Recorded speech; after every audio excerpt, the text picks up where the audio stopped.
দুধ ও গোলাপের পাপড়ি ভর্তি একটি বড় পিতলের পাত্র রাখা আছে। বাড়ির সবাই গোল হয়ে দাঁড়িয়ে আছে। চিকি ও রাম মুখোমুখি সোফায় বসে। চিকি খুব সুন্দর সাজে সজ্জিত। সুগন্ধা পাত্রের মধ্যে আংটিটি লুকিয়ে দেন। রামের দাদু উৎসাহের সাথে বলে, চলো রাম, এবার আংটি খোঁজার খেলা শুরু হোক। দেখি আমাদের চিকি বৌমা জেতে নাকি রাম জেতে। রামের বোন বলে, চিকি আপু, তোমাকে কিন্তু জিততেই হবে। গার্লস ভার্সেস বয়েজ লড়াইয়ে যেন আমরা না হারি। এরপর আমরা দেখতে পাই চিকি ও রাম দুধের পাত্রে হাত দেয়। রাম খুব একটা আগ্রহী নয়, কিন্তু চিকি অত্যন্ত গুরুত্বের সাথে আংটিটি খুঁজছে। ভিউয়ার্স, কেমন আছে সবাই? তোমাদের জন্য নিয়ে আসলাম ভালোবাসি তোমায় এপিসোড ৯৮তম পর্ব। ভিডিও ভালো লেগে থাকলে লাইক ও একটি কমেন্ট করে দিবে। পর্বের শুরুতে আমরা দেখতে পাই আন্নাপূর্ণা অগস্তি চিকির দিকে রাগী চোখে তাকিয়ে আছে। কিছুক্ষণ পর চিকি আংটিটি খুঁজে পায় এবং হাত ওপরে তুলে সবাইকে দেখায়। রামের দাদু খুশিতে চিৎকার করে, বাহ, সাব্বাস চিকি বৌমা, তুমি জিতে গেছো। তুমিই আমাদের বাড়ির ১ নম্বর বৌমা। মা সুগন্ধা হেসে, ঠিকই বলেছেন বাবা, আমাদের চিকি তো সবসময় ১ নম্বরই থাকবে। রাম বিরক্ত হয়ে মুখ ফিরিয়ে নেয়। চিকির চোখের জল, কিন্তু সে হাসার চেষ্টা করছে। রাম বলে, রাত অনেক হয়েছে।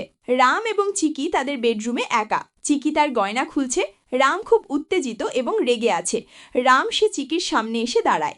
রাম রেগে বলে, চিকি, এইসব নাটকের মানে কি? কেন তুমি ওই আংটি খোঁজার খেলাটা এত সিরিয়াসলি খেলছিলে? চিকি অবাক হয়ে বলে, ওটা একটা আচার ছিল রামবাবু। বাড়ির সবাই খুশি হচ্ছিল, তাই আমি খেলতেছিলাম। রাম কথা থামিয়ে দিয়ে বলে, তুমি কি ভুলে গেছো আমাদের মধ্যে কি চুক্তি হয়েছে? রাম ড্রয়ার থেকে একটি পেপার বের করে দেখায়। এটা আমাদের বিয়েটা একটা বিশেষ পরিস্থিতির কারণে হয়েছে এবং এর মেয়াদ মাত্র ১ বছর। চিকি চোখের জল ফেলে বলে, আমি জানি রামবাবু, আমি কিছুই ভুলিনি। রাম বলে, তাহলে পরিবারের সাথে এত আবেগপ্রবণ হওয়ার দরকার কি? কেন তাদের সাথে এমন আচরণ করছো যেন তুমি আসলেই এই বাড়ির পাকাপোক্ত সদস্য? ১ বছর পর তো তোমাকে চলেই যেতে হবে। চিকি মনে মনে বলে, আমি বুঝতে পারছি না রামবাবু, আমি চেষ্টা করি দূরে থাকতে, কিন্তু এই পরিবারের মানুষগুলোর প্রতি আমার মায়া পড়ে যাচ্ছে। হয়তো আমার ভাগ্যে এই সুখ অল্প দিনের জন্যই ছিল। চিকি কাঁদতে কাঁদতে বিছানায় একপাশে বসে পড়ে। রাম গম্ভীর মুখে জানালার দিকে তাকিয়ে থাকে। রাম বিছানায় আরাম করে শুয়ে আছে। চিকি মেঝের ওপর তোষক পেতে শোয়ার প্রস্তুতি নিচ্ছে। চিকি সে রামের নাক ডাকার শব্দে বিরক্ত হচ্ছে এবং বারবার কান বন্ধ করার চেষ্টা করছে।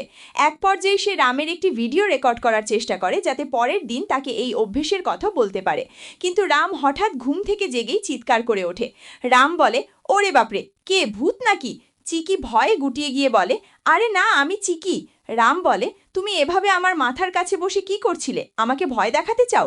চিকি বলে, না, আমি তো শুধু আপনি এত জোরে নাক ডাকছিলেন যে আমার ঘুম আসছিল না।